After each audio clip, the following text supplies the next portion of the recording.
Sabaidi. Bon, forcément, à ce moment de l'année, on va parler d'amour. Et plus précisément, des gens qui ont peur d'être célibataires. Parce qu'en fait, depuis tout petit, on nous vend le fait que trouver l'amour, c'est le but de la vie. Et on y croit tellement qu'on pense qu'à ça. Trouver l'amour, partager son bonheur, partager ses joies, ses peines, ses rires. En fait, tout partager avec quelqu'un. Et depuis tout petit, même dans la vie de tous les jours, souvent on pose ces questions. Et bah alors, c'est comment les amours? C'est comment les meufs? Alors, elle est où ta meuf?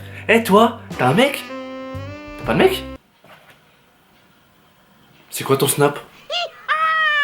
Et tu vois, à force de subir cette pression extérieure des autres, de la famille, des amis, de l'entourage ou même de n'importe qui, on finit par y croire de nous-mêmes. Et on se dit que si on trouve l'amour, ça va arranger tous nos problèmes.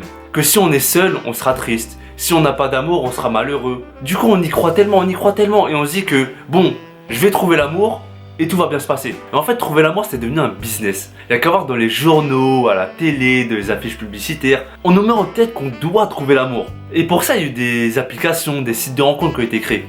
Et si t'es inscrit sur Tinder, adopteunmec.com, franchement, faut même pas avoir honte. On est en 2017, c'est devenu normal de trouver l'amour derrière un écran. Bref, j'ai déjà vu un reportage où il y avait des mecs, ils étaient tellement désespérés, ils étaient tellement tristes d'être seuls qu'ils se sont inscrits dans une agence de rencontre pour trouver l'amour en Russie, Ukraine, Biélorussie, vers l'Europe de l'Est. Et pour ça, ils ont payé des milliers d'euros. C'est te dire à quel point les gens peuvent être hypnotisés pour trouver quelqu'un. Ils veulent de l'amour quoi qu'il arrive. Les gens ont peur de finir seul. Mais ça veut dire quoi finir seul? Ça veut dire que tu vas mourir seul? Parce que bien sûr que tu vas mourir seul. Est-ce que dans ta tombe, tu seras avec quelqu'un? Non, finir seul, ça veut dire que tu vas vivre seul. Et là, c'est différent. Parce que les gens s'imaginent déjà qu'ils vont grandir seuls, qu'ils vont vieillir seuls, qu'ils vont souffrir seuls. Tu vois, ils s'imaginent dans un futur lointain et ça leur fait mal, ça leur fait peur. Du coup, ils veulent quelqu'un pour les soutenir, pour s'occuper d'eux.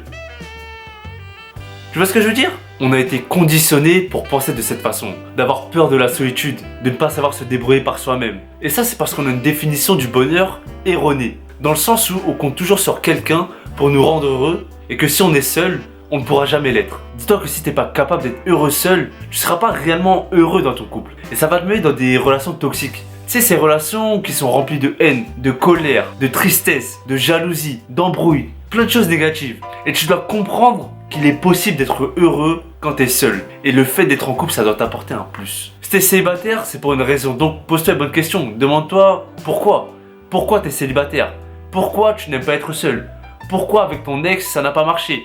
Pour ça tu dois prendre du recul et être objectif. C'est dur mais c'est facile de blâmer l'autre et oublier la part de responsabilité qu'on avait. Pour ça tu dois faire un travail sur toi-même, te poser les bonnes questions. Parce qu'à un moment dans notre vie on sera tous seuls. Tous. Faut profiter de cette période-là pour apprendre sur soi-même, pour se connaître. Quel trait de ta personnalité, de ton caractère tu peux améliorer? En quoi tu peux progresser en tant que personne? Et en faisant ça, c'est un cadeau que tu fais d'abord pour toi-même. Et ensuite ce sera pour les autres. Mais d'abord c'est pour toi que tu fais ça. Donc voilà, faut arrêter de faire une fixette sur le fait d'être célibataire et se concentrer sur ses avantages.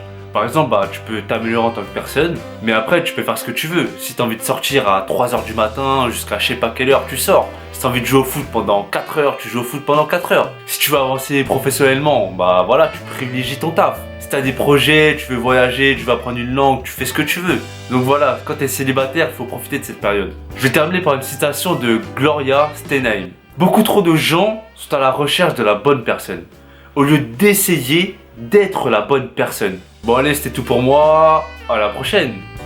Paix, rire, amour.